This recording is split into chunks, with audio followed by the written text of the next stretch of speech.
Magandang araw mga kaagre, welcome muli sa aking channel.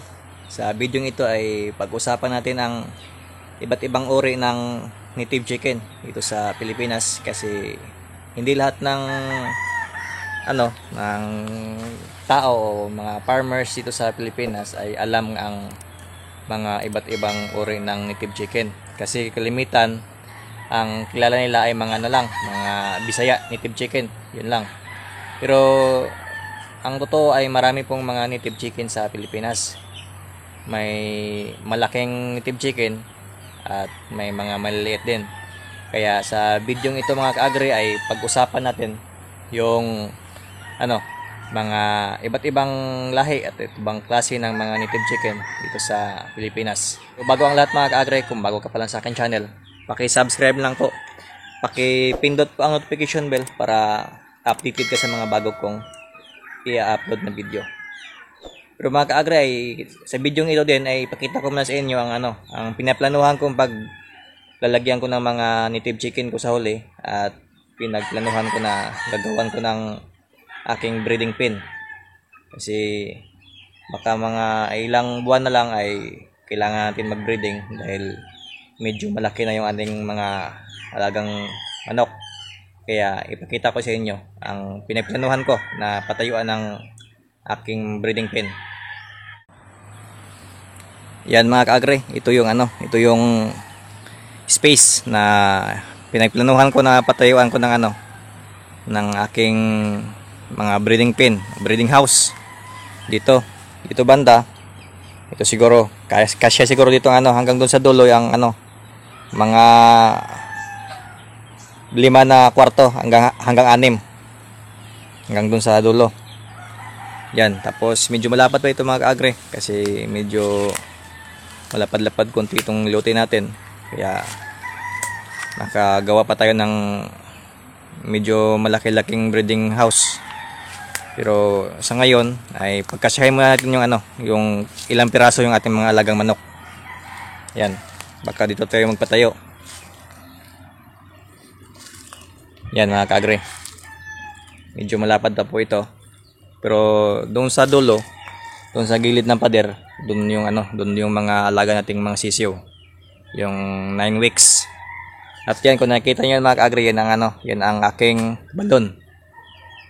Ito po yung aking farm na maliit, may mga saging at may mga puno din ng lansones.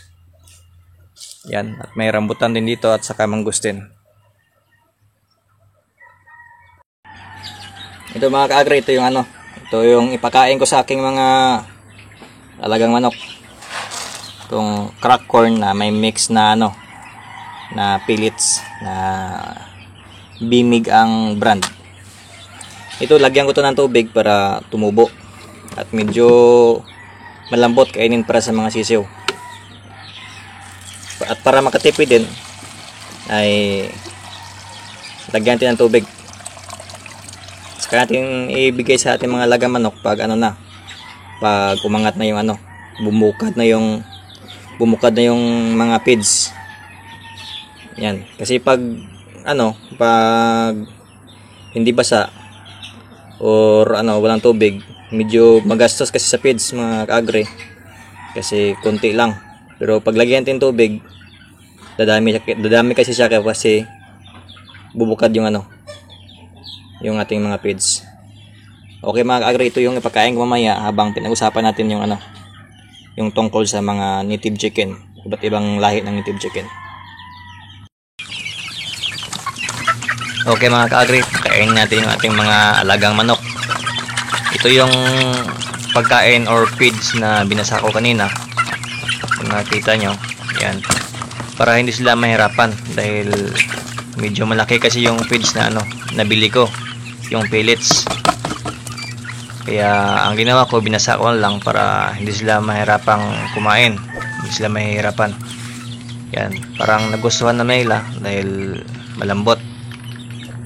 Kasi 9 weeks pa lang kasi ito mga kaagre, kaya kailangan lang medyo maliliit na pagkain or medyo malambot. Kaya ang ginawa ko, yan, binasa. Parang okay naman. Kung nakita nyo mga kaagre, yung mga damo, at yung mga saging ay nilagay ko yan kanina. Yung mga damo na yan ay ubos na. Marami yan kanina pero parang nagustuhan nila, kaya siguro naubos. Okay mga ka-agri, pag-usapan natin yung yung topic natin gaya ng nasa title, na iba't ibang lahi at iba't ibang breed ng native chicken dito sa Pilipinas. Kung di pa po ninyo alam mga ka-agri, may dalawang size po ng native chicken dito sa Pilipinas, yung large type at medium. Kaya lalagay ko lang sa screen mga ka-agri yung iba't ibang picture, iba't ibang lahi ng mga native chicken, yung mga malalaki, maliliit, at kung saan lugar sila na breeding or sang mga locality, para makita nyo, baka may mga alaga kayong ganyan ay alam nyo na.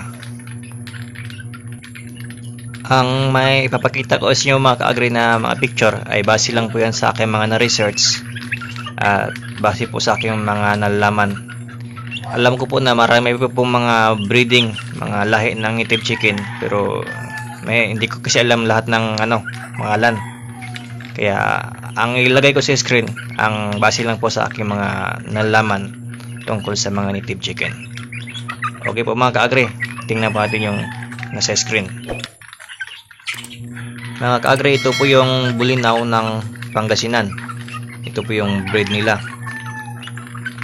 Yan, yung lalaki halos kapareho lang ng darag, pero yung tainga niya ay may puti. Ito naman ka-agri, ito yung Bisaya native chicken ng Region 7. Yan, maraming kulay po, or maraming kulay ng balahibo yung mga Bisaya. Ito naman mga ka-agri, ito yung Camarines strain ng Bicol.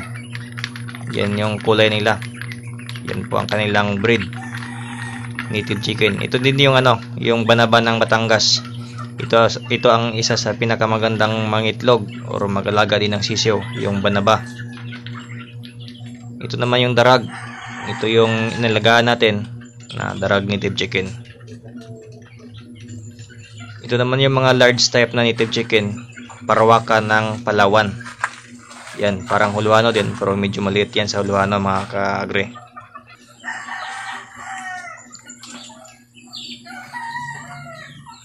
Ito yung Huluano mga ka-agri ng Hulu or Mindanao.